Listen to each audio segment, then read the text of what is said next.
안녕하세요. 와이빌 영어 팟캐스트에 오신 여러분들 환영합니다. 와이빌 팟캐스트는 여러분들이 영어 공부를 하시는 데 도움을 드리기 위해서 와이빌 영어 강사님들이 직접 다양하고 흥미로운 주제에 대해서 영어와 한국어로 이야기해보는 프로그램입니다. 그러면 시작해보도록 할까요? Welcome to wa이빌팟케스트 session number 5. Today's topic is habit. Habits. So Leah and JC, what are some of good or bad habits you have right now? Something you do every day subconsciously. I was thinking about my habits, and also just before I asked the other people in Yville, have they ever found any of my habits?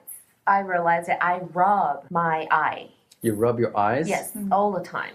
You want to make sure your hands are clean before you rub your eyes. Yeah, many people say that too. Okay. Yeah, but especially I had LASIK 8 years ago. So my husband is concerned about me rubbing my eyes. The reason why it started rubbing my eyes when I was really, really young was to make my eyes bigger. Oh. Yeah, because... Very strange theory, though. Yeah, it is. It sounds very strange, but... Did it work? What do you think? Well, I need to see a picture of you when you were 10.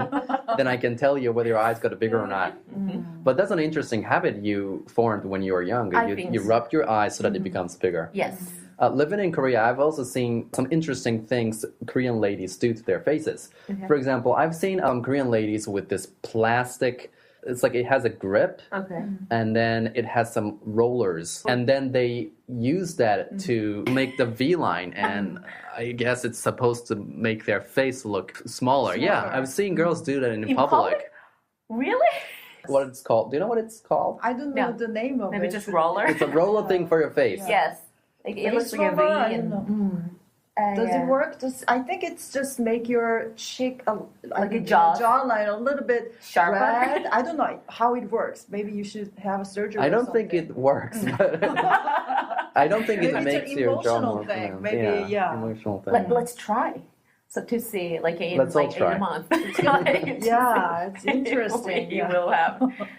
Oh wow! I think Korean people are quite obsessed with the size of the face.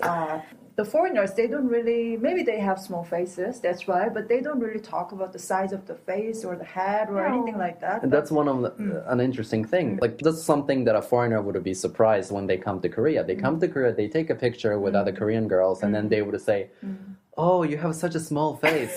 It's supposed to be a compliment. Exactly. And for foreigners, it's, what? What do you mean? What are you talking about? Right? Is it a good thing or a bad thing? Right, exactly. Does she like me or not? It's really strange. I don't know why, but... It's a very strange thing to say to an American. What are some of the bad habits students do in classrooms? In our class? Yeah, we have an English conversation class, and you might see some students say in a particular way or act or behave in a particular way. What are some of the things you noticed? Some students, they just think about what they need to say, so they don't really listen to other people. Even though the teacher tries to give some kind of corrections of their sentences, they don't listen. They just need to go on to finish what they... They're just so ready for their answer, not listening to other classmates. I see. They think too much and they don't listen enough. And also, in English especially, having an eye contact is really important when you talk to somebody. But in class, so because like Jason said, they are so eager to make the right answer, so they're just kind of rolling their eyes from here to there. So it's like, okay, it's eye contact, you're talking to me, where you're talking to your partner, but they said, like, it's like a little creepy. They roll their eyes, or they stare at a wall or the ceiling. It doesn't always look nice. No. That happens. One of my students, he uses a lot of hand gesture, which is not bad, but then if Too much? Sometimes it's too much. If your words don't follow your gesture, then it looks a little silly. So if you're going to use a lot of gesture, you also should speak as much as you move your hands. True. And also especially for my TOEIC class. So they are very afraid of answering whenever I asked one question. So they try to avoid me. Like they just look down that automatically. Like sometimes on vacation time, that I had almost like 40 students in one classroom. Most of them kind of just look down. Because they don't want you to ask them a question. Mm-hmm. Yeah. Okay, here's a little trick you could try. At the beginning of class, this is what you say. Okay. If you sit at the very front and keep an eye contact with me, I will not ask you any questions. If you sit at the back or the middle, and if you avoid eye contact with me, I will ask you questions. Oh. It's a reverse psychology. Ouch. Right. Okay. So say that in the beginning of class and see what happens. Maybe everybody will start to pay attention to you. True. So I would try, but I wonder if how many students would drop the class after the first class. It'll be too intimidating. Maybe. Like, yes, like a little crazy, right? Okay. So. Well, students, if you're listening to this, teachers love eye contact. So we do. Yes, and it really helps us teach better, and it'll make us happy. So please maintain eye contact with us. And if we ask you a difficult question, you can say this: I would love to answer that question, but I'm not sure. I'm not sure right now. Or I haven't thought about it, right? That's also a good expression. I haven't thought about it. That's a good one too. Yes. Now all of our students are going to start saying that. I haven't thought about it. I haven't thought about it. Okay. I want to mention one more thing. Like many students still kept a very Korean accent, Korean intonation when they speak English. So, for example, in Korean, when somebody said something like, I know, right, okay, but we said it in Korean, 알아요, like the one. But so even in Korean, it's I know, like the one. So you're speaking English, but the intonation is still Korean. It's very Korean. Let me tell you something about intonation. It can really influence the way other people look at you.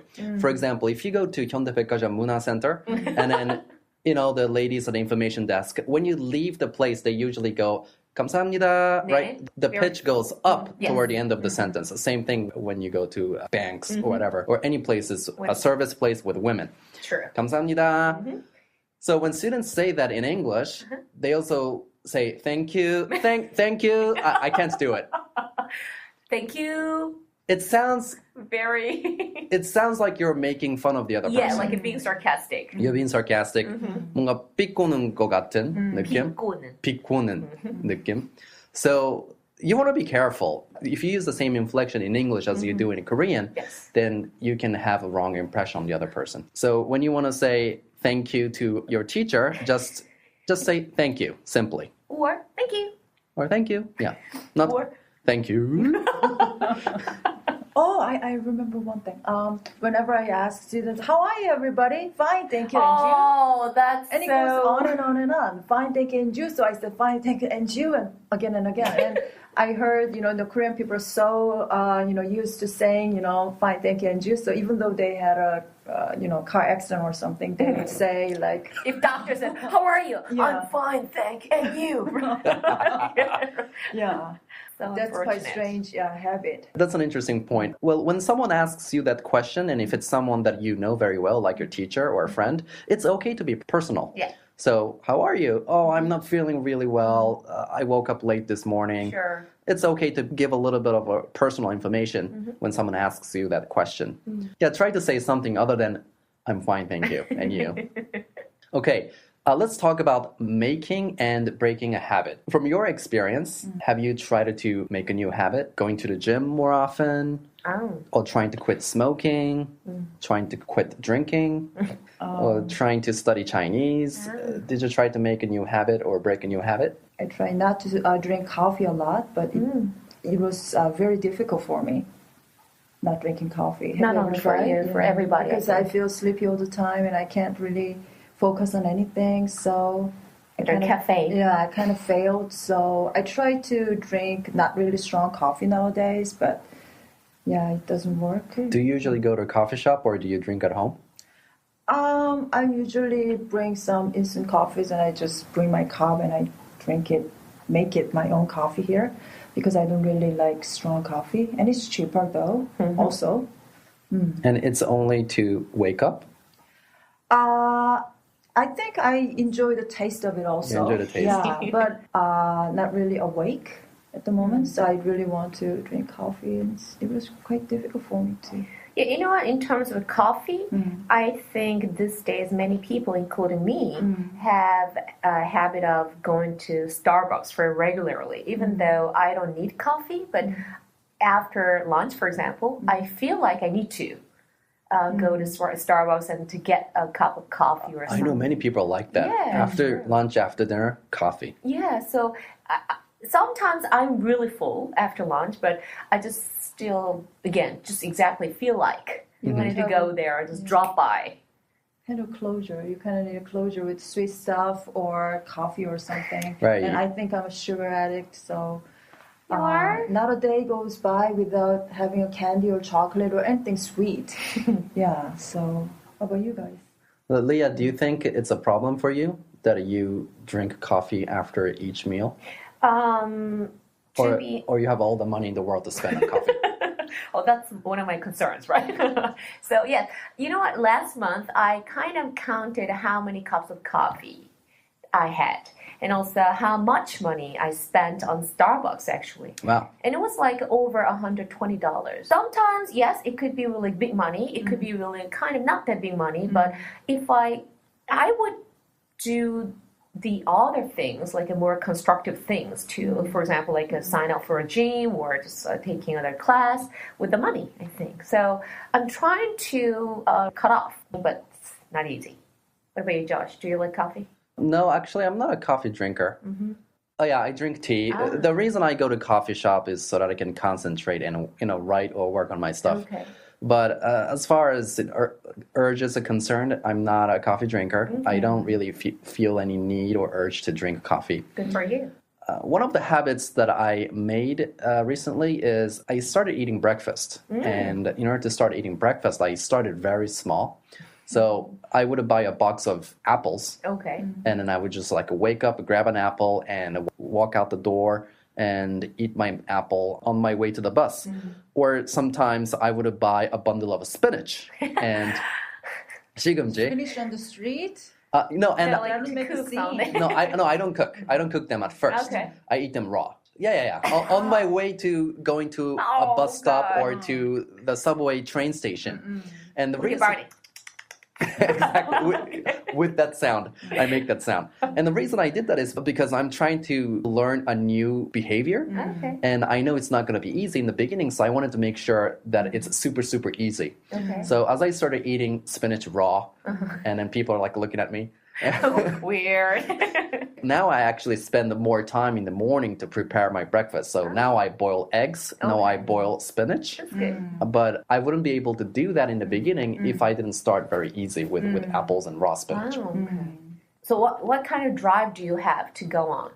I think it's not the question of a drive or willpower. Okay. I think it has to happen automatically. It's just like brushing your teeth. So when you go to the bathroom in the morning, you wash your face and then your toothbrush is right there. So automatically you reach for your toothbrush. And then after you brush your teeth, then you feel this sense of satisfaction. You feel clean. Okay. Although that minty taste in a toothpaste, it has nothing to do with the cleanliness. Really? It's just a flavor. The minty taste is To just make you feel flavor. better? It just it makes you feel better. Really? Yeah. But we associate mint with cleanliness. Yes. So the marketer did a great job selling us that.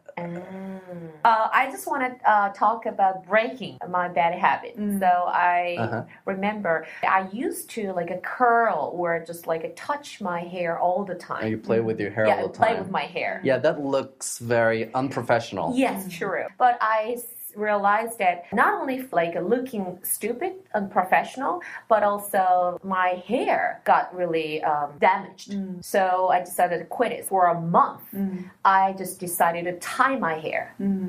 I couldn't reach for my hair.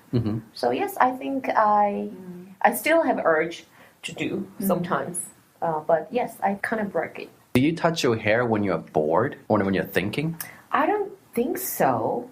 It's just a habit. Just a habit. Yes, You don't even know what you're doing, right? No. You don't even know what you're doing. You say something and you're still doing it. You're studying. It becomes your habit. But I think it's a good way to to have a ponytail or something. Yeah, I think so. Or maybe you need something in your hand. Like you always need to play with your hand. So did you just realize? I'm just trying to help you. So maybe instead of hair, maybe keep a pencil in your hand, and maybe that will stop you from touching your hair. Maybe it's that you need something in your hand all the time. Yeah, I'm just probably speculating. Sure. I don't know, but it makes sense because many people say you can't really break the habits of your own. It's just you need to find some other ways to replace the old one. Yes, I think so. Okay, I think that would have concluded today's podcast. So everyone, if you have a bad habit such as smoking or drinking too much, try to break them. If you have a new habit that you want to create, start small, and I hope you become successful at creating a new habit. Good luck! Good luck! Yeah, Today's hosts were Josh, JC, Yeah. everyone, thank you, and I'll see you next time. Bye-bye. Bye-bye. 와이빌 영어 팟캐스트였습니다. 와이빌은 부천시 상동에 있는 성인어학원으로 영어, 일본어, 중국어 수업을 진행하고 있습니다. 앞으로도 와이빌 팟캐스트 다양한 주제로 여러분들을 찾아가도록 하겠습니다. 다음 시간까지 안녕히 계세요.